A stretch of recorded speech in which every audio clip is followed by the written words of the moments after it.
Want to know what I loved about the first four Die Hard films? Really everything.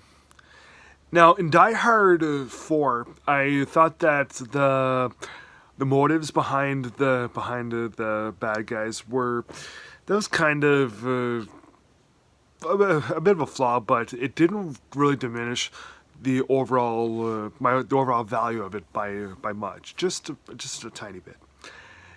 But in the final Die Hard film, which really shouldn't have been like Bruce Willis, um, the past few years of his acting career, he had done a lot of straight to DVD things, and none of them were good. They weren't memorable, and a good day to Die Hard, which is the final Die Hard film, feels like one of those. It's not memorable. It doesn't really make a lot of sense. It's very messy, and all the good writing from the first four thrown out the window. We get absolutely no character development or nuances.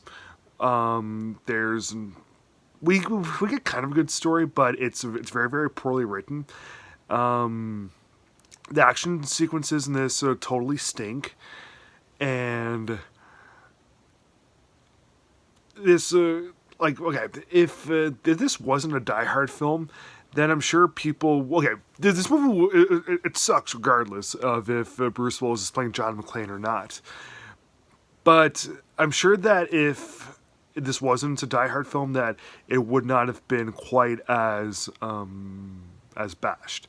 Definitely still would have been trashed on, but not quite to the extent that it is right now. I don't get me wrong. I totally hate this film dearly, but sometimes if you attach a name, well, if you attach names like Die Hard and John McClane, who's equally as iconic, then if you attach some really something bad to something really really iconic, it's going to just bound to ruin its legacy.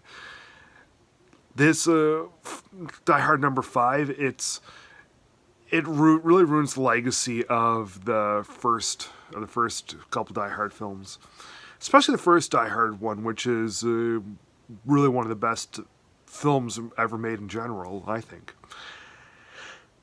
So, movie it does have quite a bad storyline to it. It's just very very muddled and just doesn't really make a lot of sense.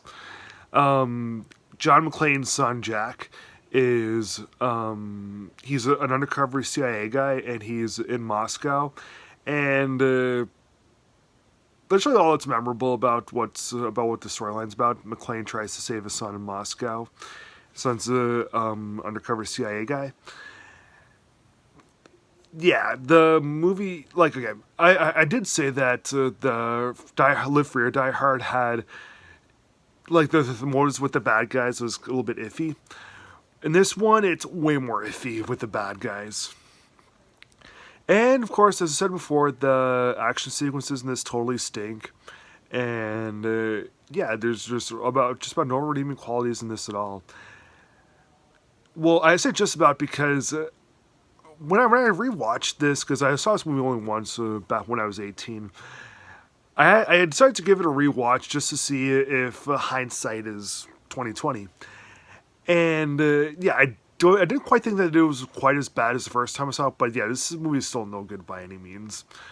So yeah, I'm gonna give Good Day to Die Hard 1 star out of 4.